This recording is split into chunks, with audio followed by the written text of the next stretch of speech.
Friends, आज भी हम इस वीडियो में चैप्टर 18 तकनीकी प्रगति के मॉडल ऑफ टेक्निकल प्रोग्रेस को देखेंगे और आज हम इस पूरे चैप्टर को इसी वीडियो में कवर करा देंगे, जैसा कि हम हर वीडियो में कराते हैं। ये बीए 5th सेमेस्टर, जैसा कि आप इधर देख सकते हैं, आर्थिक समृद्धि एवं विकास हमारा बुक का नाम है। ये बीए 5th सेमेस्टर की फर्स्ट बुक है जो हम करा रहे हैं।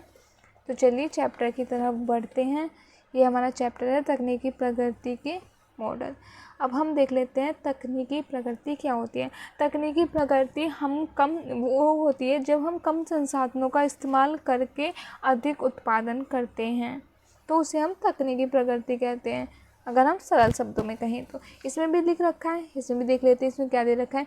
तकनीकी प्रगति का अर्थ है, तकनीकी प्रगति का अभिप्राय यह होता है कि पदार्थ के दिए हुए स्तर को उत्पादन साधनों की उपेक्षाकृत कम मात्राओं की सहायता से उत्पन्न किया जा सकता है। देखिए इसमें भी यही बताया गया है, बस इसमें शब्दों का खेल कर रखा है और इसलिए इसके परिणाम स्वरूप समुत्पाद वक्र नीचे की ओर वितरित हो जाता है। इसमें भी यही बताया गया है कि हम कम संसाधनों का इस्तेमाल करके, यानी कम इनपुट का इस्तेमाल करके जैसे हम ज़्यादा आउटपुट प्रदान करते हैं, वही हमारी तकनीकी प्रगति है। ठीक है, अब इसमें उत्पादन फलन व तकनीकी प्रगति दे रखी है, इसे भी पढ़ लेते हैं। किसी वस्तु के उत्पादन में हमें 5 साधन की जरूरत होती है। भूमि, श्रम, पूंजी, साहस, ये होते हैं, इनकी जरूरत होती है। जैसे उत्पादन के साधन चाहिए, इन्हीं साधनों के मात्रा पर उस वस्तु के उत्पादन की मात्रा निर्भर करती है। साधन का उत्पादन संबंध को अर्थशास्त्र में उत्पादन फलन कहते हैं। ठीक है, फिर यदि फर्म अपनी वस्तु के उत्पादन मात्रा, यदि कोई फर्म अपनी वस्तु का उत्पादन मात्रा बढ़ाना चाहती है तो ऐसा 2 प्रकार से कर सकती है। पहला तो वह सभी आवश्यक संसाधनों की मात्रा बढ़ा दे, दूसरा वह कुछ संसाधनों को बढ़ाए और संसाधनों को स्थिर रखे। उदाहरण के लिए यदि कोई किसान अपना उत्पादन बढ़ाता है तो या तो वह अपनी भूमि, बीज, खाद, सिंचाई आदि सभी संसाधनों को बढ़ा दे, या भूमि तो उसके पास पहले से जितनी रहे, परंतु लेकिन वो कह रहा है या तो वो इन सभी संसाधनों को बढ़ाते, भूमि, श्रम, कोई किसान भूमि, श्रम, पूंजी, सिंचाई, इन सभी साधनों को एक साथ बढ़ा दे, या फिर कोई किसान भूमि तो हमारी स्थिर मात्रा, भूमि को तो जैसी है वैसे ही रहने पर लेकिन वो खाद, सिंचाई इनको अधिक मात्रा में बढ़ा दे। तो इसके बारे में बात कर रहा हूँ, तो हमारा इस तरीके से उत्पादन बढ़ सकता है। तो किसी वस्तु का उत्पादन साधनों की मात्रा के अतिरिक्त उत्पादन के ढंग या तकनीकी पर निर्भर करता है कि हम किस तकनीक का इस्तेमाल कर रहे हैं। साधन किसी मात्रा में भी क्यों न हो, पर यदि उत्पादन की उत्कृष्ट तकनीकी अपनाई जाए तो उत्पादन मात्रा बढ़ जाएगी। इसी प्रकार उत्पादन की तकनीकी घटिया होने पर साधनों के पहले जैसे रहने पर भी उत्पादन मात्रा कम हो जाएगी। मतलब अब डिपेंड करता है हम कौन सी तकनीकी इस्तेमाल कर रहे हैं। अगर हमारी तकनीकी अच्छी होगी तो हमारा उत्पादन भी अच्छा होगा, पर लेकिन हमारी तकनीकी ख़राब है तो हमारा जितना उत्पादन हो रहा है उससे भी गिर जाएगा, उससे भी कम होने लगेगा। तो दिस डिपेंड ऑन टेक्नोलॉजी।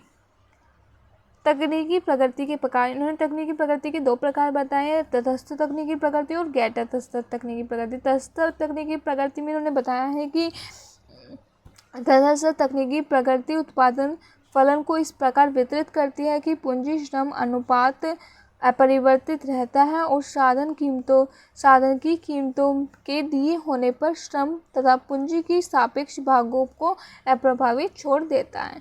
फिर सेकंड आ जाएगा हमारा गैर तटस्थ तकनीकी प्रगति। यदि तकनीकी प्रगति गैर तटस्थ है तो या तो पूंजी बचतकारी अथवा श्रम बचतकारी हो सकती है। यदि तकनीकी प्रगति पूंजी बचतकारी है तो यह श्रम या पूंजी श्रम अनुपात में वृद्धि कर देगी और साधन कीमतों के दिए होने पर पूंजी के सापेक्ष भाग में वृद्धि कर देगी। ठीक है, ये आपके 2 प्रकार हो गए तकनीकी प्रगति की।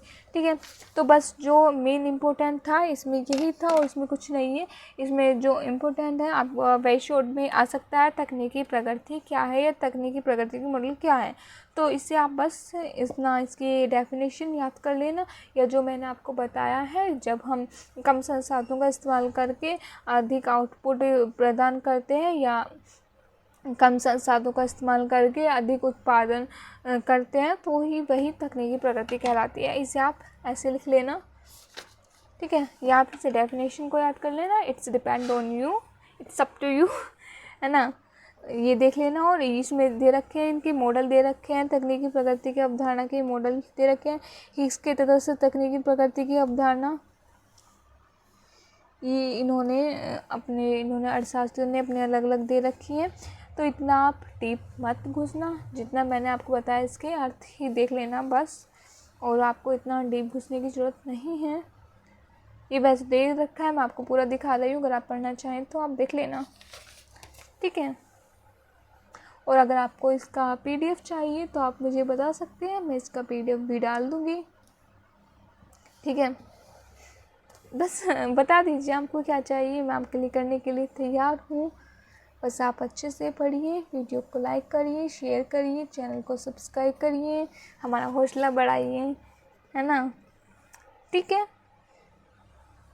फिर ये जो था समावेशी तकनीकी प्रगति, इन्होंने पूरा दे रखा है। मैं आप बता रही हूँ, आपको इतना डीप करने की जरूरत नहीं है, जितना मैंने आप बताया बस उतना ही कर लीजिए, उतना आपके लिए बहुत है। मैं आपको ज़्यादा घिंची पिची नहीं कराऊँगी, जो मेन है मैं आपको वही बताती हूँ। फिर इन्होंने अभ्यास प्रश्न दे रखे हैं, दिखाऊंगी मैं आपको पूरा, अगर आपको किसी को करना है। जितना पढ़ो उतना ही कम है, पढ़ने की तो ये बात है, पर लेकिन मैं आपको मेन ही बताऊंगी जो आपके लिए इम्पोर्टेंट है, और जो आपका करना चाहिए आएगा भी नहीं, इम्पोर्टेंट है भी नहीं, तो वही बताऊँगी जो आपके लिए आएगा।